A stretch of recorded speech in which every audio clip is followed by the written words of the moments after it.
pause Faith's video, but I have my ingredients laid out. This is black beans, corn, and these are the bell peppers that I'm going to be using.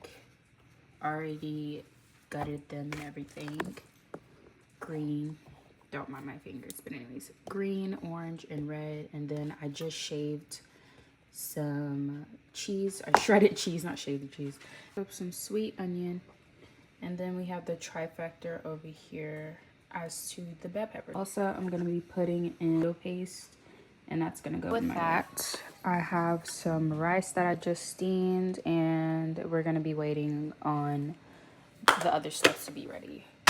So my baby girl's waking up, so yeah.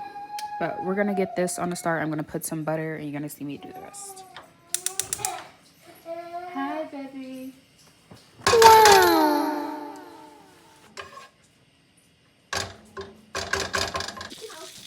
So as you can see right now, the butter is melting, and then we're gonna grab our tray full of veggies, and then we're gonna put those in there. Yes, in the hot pan, you want it hot so it can start basically sauteing and caramelizing the vegetables.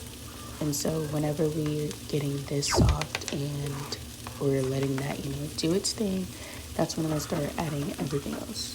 And here I'm gonna end up showing how to. But in between time, make sure you mix it around, because we need to make sure almost every one of them gets, browned, caramelized, however you want to say it. And yeah, while it's doing that, you can start preparing your seasonings. And yes, don't forget to add the garlic. The garlic is it brings us together as per usual.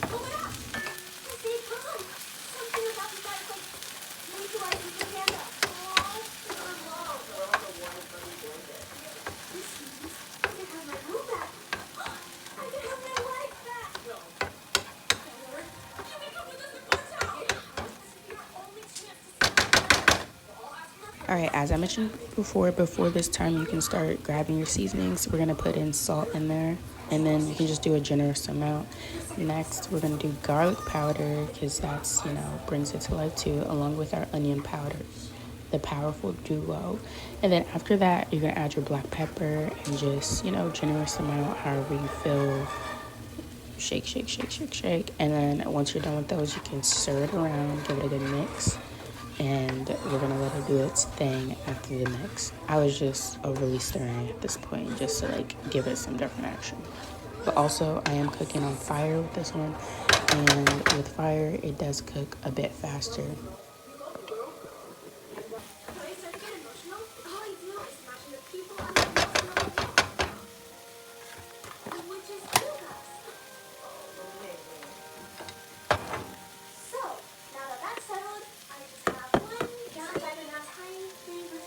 Now at this point, I realized turning red was really loud, but anywho, you see me getting the rice. Now we're gonna start mixing in the rice, and you can scoop it out or just pour it out or whatever you have. But yes, we're gonna start mixing the rice into the vegetables, and basically this will start bringing it all together.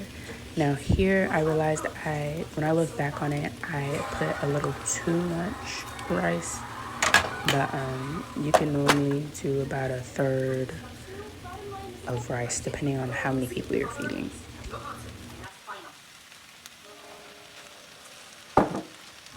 Now you're gonna add your black beans to the mix, and basically here we're gonna start adding all of our other ingredients that were just sitting out. And then next, of course, as I mentioned before, your corn, you're gonna pour that right in there too. You gotta get all up in there, okay? And then we're gonna give it a good stir. Gotta mix it up a little bit so they can get used to each other.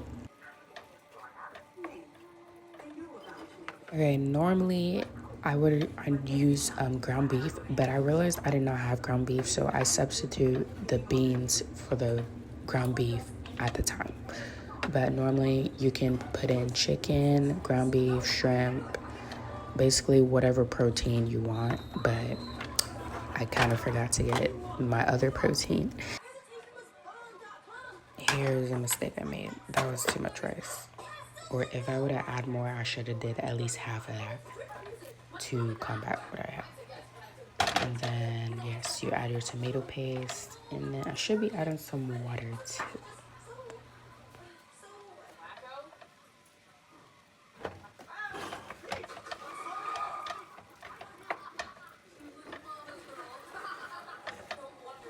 All right, in this moment, I knew that I messed up by going a little bit overboard with the rice, but hey, it's okay. Still making it do. Start basically mixing in the tomato paste and rice together, and then I did add ground cumin to give it that, Mexican feel or taste, and basically enhance those flavors of the seasoning that was already there and in the vegetables. And then I just mix it around a little bit more to make sure that everything's in. And I did in between add a little bit of water to the rice so it wouldn't be dry or anything, but also, there you go, there's the water. Also, when putting it into the bell pepper, the water from that bell pepper will also give it a nice moisturized flavor too. So that all come back to each other, which works out in the end. But just make sure you give it a good stir. You can even taste it to make sure it's to your liking and that you did, what needed to be done. And then after that, it's all stirred up and everything. Yeah, that was just bothering me. But after all that, we're gonna basically get ready to fill these bad boys up and put them in the bell pepper.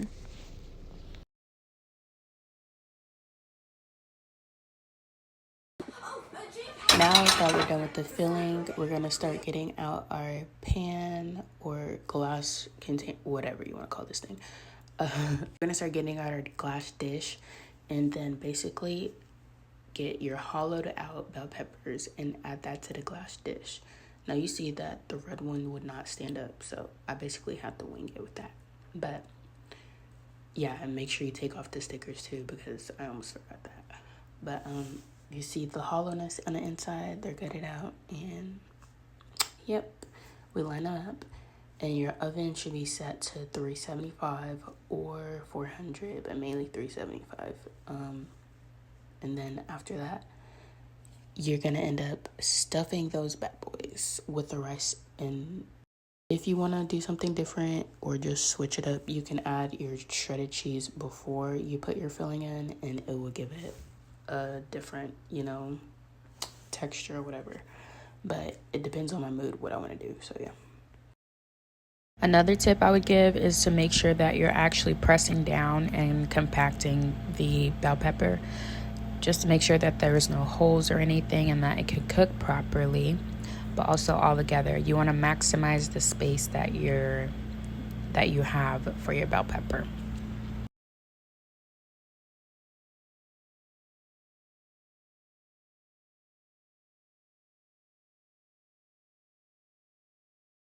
Now that we're done with that one, we're gonna start on our next one, which is the green one. And basically, as you've seen here, you're just gonna scoop from your main pan and then scoop it into the bell pepper to fill it out. And then if you were to add cheese, you can add it right here, like right before you start scooping it in. Then you can add some in the middle to make sure it's extra cheesy. And then you're going to see towards the end when I add it to the top. But, I only did cheese at the top this time. Normally, or sometimes it depends on my mood. Like I said before, it depends on my mood, how much cheese and when I want to add the cheese and disperse that throughout the whole thing. But either way, it comes out amazing because, I made it, of course. So yeah, not too much.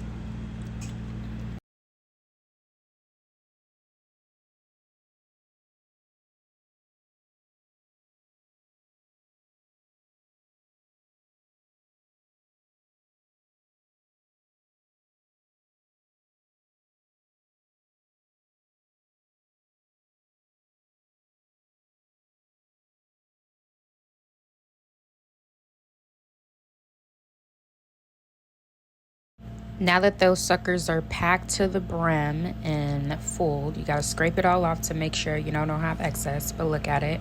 We're gonna put it in the oven. Not it, but we're gonna put them in the oven, close it, boom, bang.